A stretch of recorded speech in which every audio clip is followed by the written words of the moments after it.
Thanks, Claude.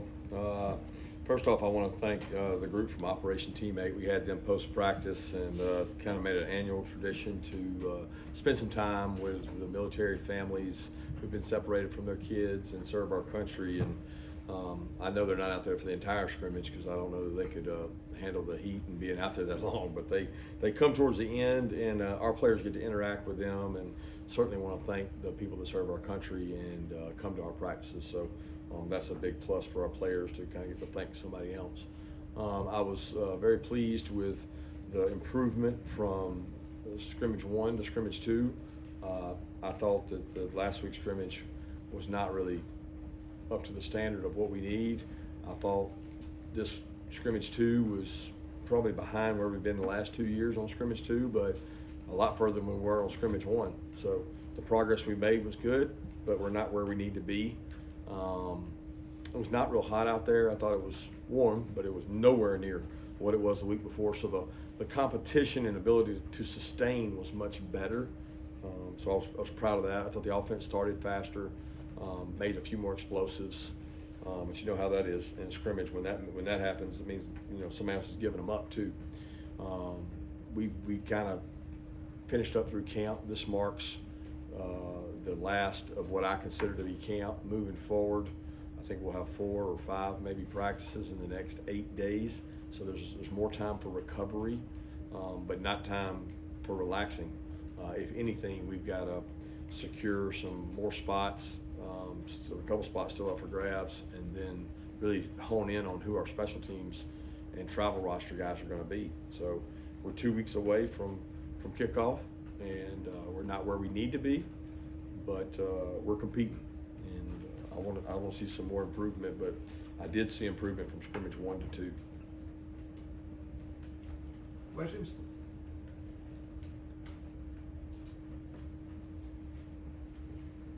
Kirby, when we talked to you last week, you were asked about readiness, if there was any one group that really caught your eye. It didn't really sound like in scrimmage 1. Scrimmage 2, was there any of those position groups that caught your eye with how they went about practice and how they went through that scrimmage?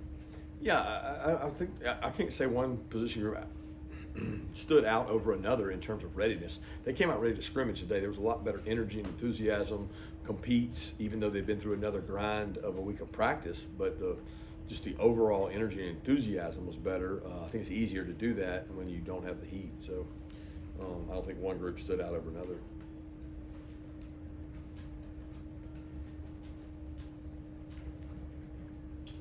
Yeah, Coach, you've obviously had quarterback battles go well into camp in years prior. Last year you had a kind of a known starter come into the year.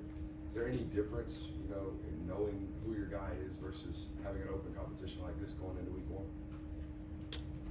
Yeah, there's a difference between last year Stetson was our starting quarterback. CARSON BECK is going to be our starting quarterback. He's done the best job.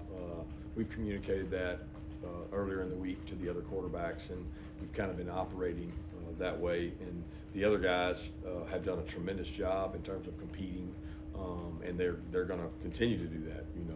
We haven't said anything in terms of who the second quarterback is or how those reps are going to be divvied up, but CARSON is ahead of the other guys in terms of what he understands about the offense. I'll be honest with you, I was really impressed with the other 2 quarterbacks throughout camp, how far they've come in terms of improvement.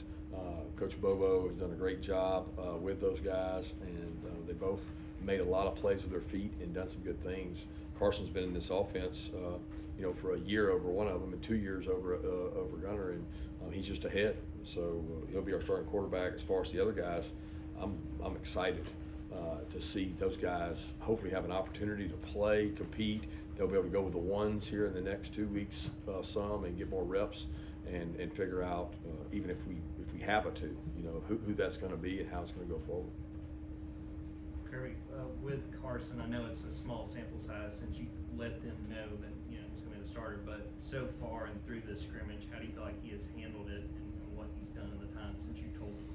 Hasn't changed much. I mean, I think he understood. He got a pretty good volume of those reps anyway. He's done well prior to them knowing that, and he's done well post knowing that. And to be honest, both Gunner and Brock have too. They've done a tremendous job of growing and continuing to put the offense in positions to be successful and make explosive plays. So they've all done a good job of that. Kirby, you've heard Dominic Lovitz continue to make plays, and Kyle, you has too. Has that moved beyond a little bit, like kind of a nice spring story into a guy that could really contribute? What does that say that two kind of slot-ish, speedy guys are probably going to be involved a lot? Well, they're more similar than they are different. So they both have redeeming qualities and quickness in getting the ball, making touches. So they're not physically imposing blockers. They both are willing blockers, and they're both really tough.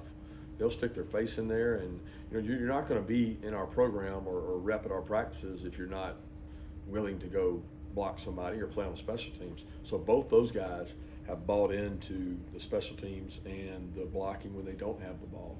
When they do have the ball, they've made some good plays. So we have to find a way to utilize each of their skill sets, and they complement each other in terms of keeping each other fresh. The other guy's Anthony Evans, who's played in the slot, and he's different than those guys, and he's made some plays. So I'm very pleased with where they are. We got to continue to get more out of those guys. Kirby, what is the outlook on getting Lawson back?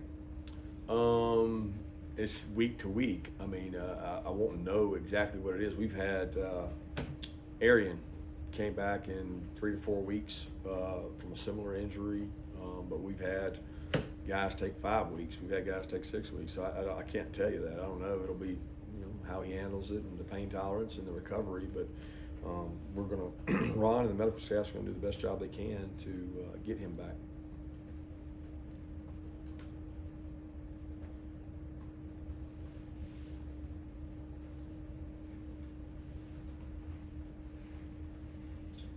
What have you felt like you've learned about your football team through 2 weeks of fall camp as you head into what is, I guess, the difference between scout team and, I guess, the travel team? Ask that question again. I'm not sure. You got me when you said the scout team and the travel team. Yeah, you mentioned this is the end of fall camp. I guess explain the difference as fall camp wraps up. We start preparing for an actual football week of practice, and what have you learned about your football team? Well, we'll start the week of practice for UT Martin around Thursday or Friday, so we have work to be done before that. It's just not camp mode. The players will be really off tomorrow. We'll have a really light day Monday, in which we just put the scrimmage to bed, and then Tuesday, Wednesday, we'll work on other teams we play outside of our first opponent. So we'll continue to work to improve our roster, get some guys back who've been dinged up, and try to get those guys some more camp type practices. But we won't really divide up and get ready for UT Martin until the end of the week. Yeah, just about injuries. What's the status of Shmuel London, Branson Robinson, Kendall Moulton, and Janelle Aguero? They're all day to day. I don't know really what to tell you. Smile's running really fast. He's exercising. He is not practicing. He will be able to do some drill work Monday. He's come along really well. He's very, very passionate about getting back, and he's not sore. He's running, and the first test of that foot is how much soreness comes when he runs, and he's been great. Kendall has been hitting higher speeds. He was not able to go today. I think he's really close, but he's been out for a while. Jonell's got a hamstring, grade 1, so I don't know when he'll be back. And there was one other one. Branson? Yeah, Branson's been doing more each day in practice. I mean, he basically scrimmaged today without carrying the ball. He was in on plays, did pass pro, ran routes, caught balls. I mean, he looks pretty good out there, but we have not tackled him live. Kirby, got a two-parter. One is, I don't know if it's kind of silly, but the other day Jalen Walker had a quote where he said that Georgia looks to make history every day. I wondered if that's a Kirbyism we just hadn't heard yet, or if he came up with that on his own. And then second, will we see two quarterbacks play? Is there been any determination if you'll play two quarterbacks early in the year in games? Yeah, that I saw where Jalen said that. That was good. I didn't have anything to do with that. Jalen came up with that himself, and he continues to work really hard and is one of the leaders of our team. The decision about the quarterback is really about who the starter is, and we haven't talked even beyond that. I mean, that's not the conversation. We've got two really talented young quarterbacks who are coming along and getting better, and we want to keep that growth going. The only way you keep that growth going is you continue to get those guys really quality reps, and I think that's one of the greatest separators in every program in the country is who's able to get quality reps for their 2s and 3s from this point forward. Because if you don't get quality reps, you can regress, and I want those two guys to keep growing and keep competing, and they challenge each other every day. All three of those guys do, and they do some really nice things. Coach, how was Andrew Paul doing as far as being able to sustain maybe a little bit more than he was when camp first started? And also kind of where Jackson Beeks is right now. Andrew Paul has been good. I wouldn't say he's 100%. He's a post ACL knee, and I guess he's at a year. I don't know if it was year today or a year last scrimmage it happened, but he looks better and better, and he's more and more confident in the system. He still makes mistakes. Made a mistake today, and he'll learn from it. He'll grow from it. That's why we practice. So hopefully he'll be 100% by the time the first game gets here. But the running back position has been a work in progress. We're trying to get healthy guys. They're going to get to play behind a really good offensive line, some good tight ends, and a quarterback that's going to be able to help them. But we need to get production out of that position. Jackson Meeks is probably 2 weeks from when he got injured. We think we can get him back. So we're hoping to get him back for the first game because it was earlier last week. What happened to him? He's got a fifth metatarsal stress fracture. Not a fracture. He's just got a stress reaction.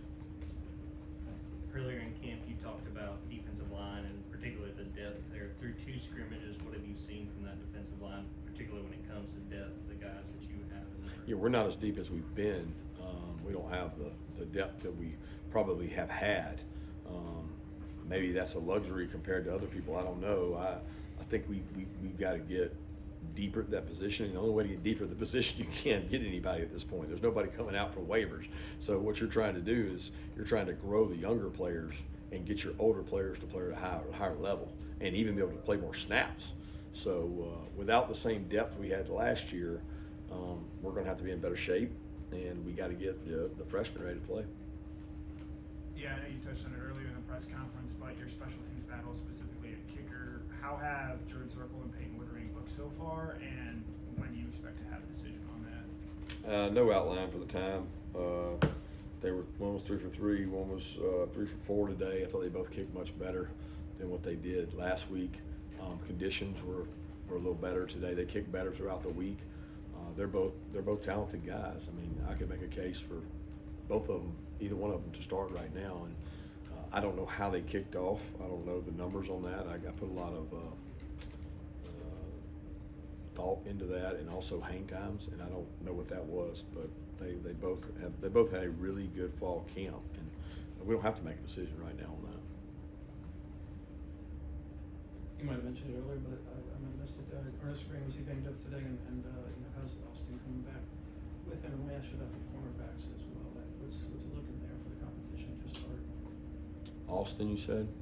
Oh, yeah, Austin and Ernest and the cornerbacks. Yeah, Ernest got a little banged up today. He went back in and played, so I don't know how serious it was. Then he didn't. He had his ankle, so I don't know if it was high ankle or low ankle, but he felt like he was hurt. He came back, played. He played about 10, 11 plays. Then it bothered him, and we shut him down. Truss got dinged up on the same play.